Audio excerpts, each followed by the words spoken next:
жатаканалардын биринде турабыз. Бүгүн бул жерде майрам, бүгүн жалпы студенттердин майрамы. Негизи эле жатаканада жашабаган студент эмес деп айтылат. Анын сыңары бул жакта жашагандардын кандай өзгөчөлүктөрү бар экенин таанышууну туура көрдүк. Анда эмесе баштадык.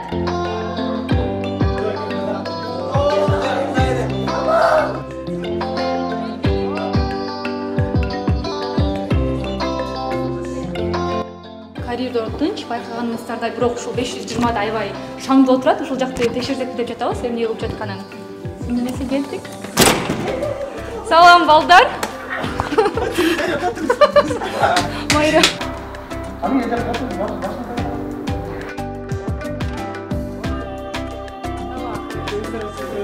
Майрамыңар мен?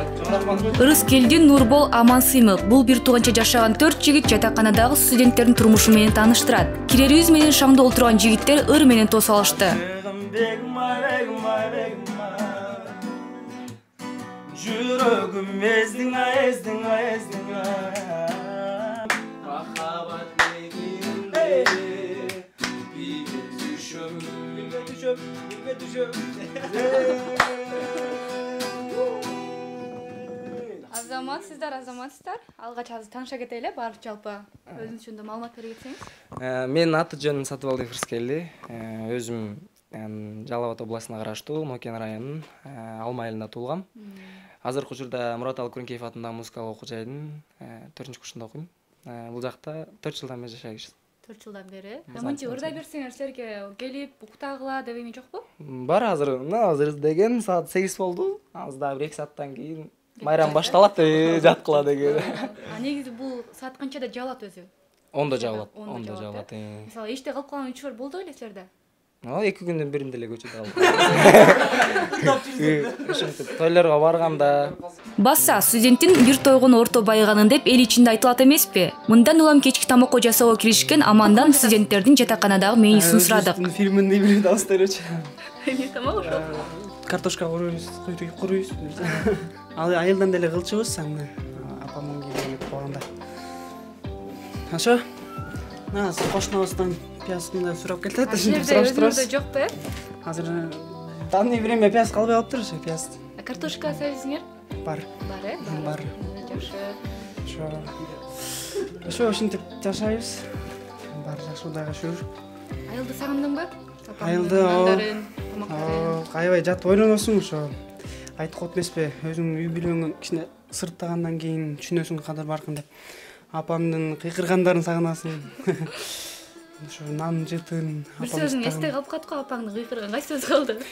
Жубарбек тур дечи.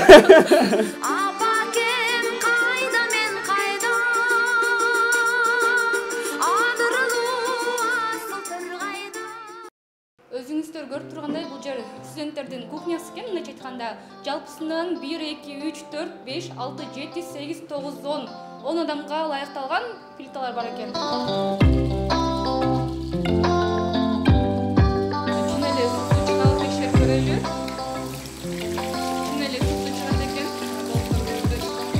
Студенттер айрыкча апасын бекеринен сагынбаса керек. Анткени жатаканада өзүң тамак жасап, кирлериң жууп, айтур өзүң кам көрбөсө болбойт. Чекигин сылаган апа Байгуш мында жок. Негизи мурда кыздарга жудурчу эле го балдар. Шоколад берип, көңүлдөрүн алып, чисти андай болгон жокпу, э?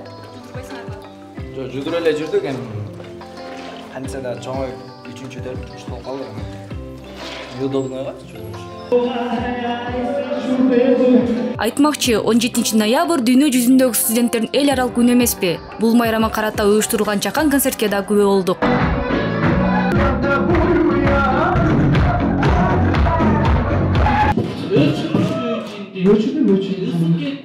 Ачып коюн.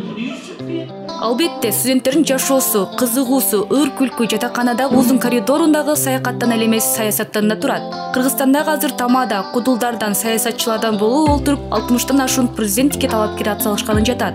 Кудул Мүнөз Кылымбектин Кыргызстандагы саясатка карата жообун угуп көрүңүз. Жок, президенттикке пока жетишти эле го. Жетишпей калса барабыз го биз дагы. Мен кыздардын тамагын урдап жегенден уялып болгон, ачып эле ооз тийип кеткен да. Концертте бир аз тамаша ойноймуш 4 номер. Мени да күлдүрбөйсүңөр анда. Күлдүргөндө Адам ажалдан студент сессиядан качып кутулбас деген жаштар арасындагы тамашалуу кеп пекерин айтылбаса керек. Ыр күлкүнү мындай коюп китептен башын көтөрбөгөн студенттер да албетте кезикпей койгон жок. Кыздар бизге тиешет токпойсуңбу? Жок, андай эмес эми. Дайыма шаңда отурган ушул боюнча жакшы калгыла. Жатаканадагы студенттердин жашоосун көрсөттүк. Өзүңүздөр көргөндө аябай эле кызыктуу экен. Кутман Маматадимов, Милана Болотбекова, 5-канал.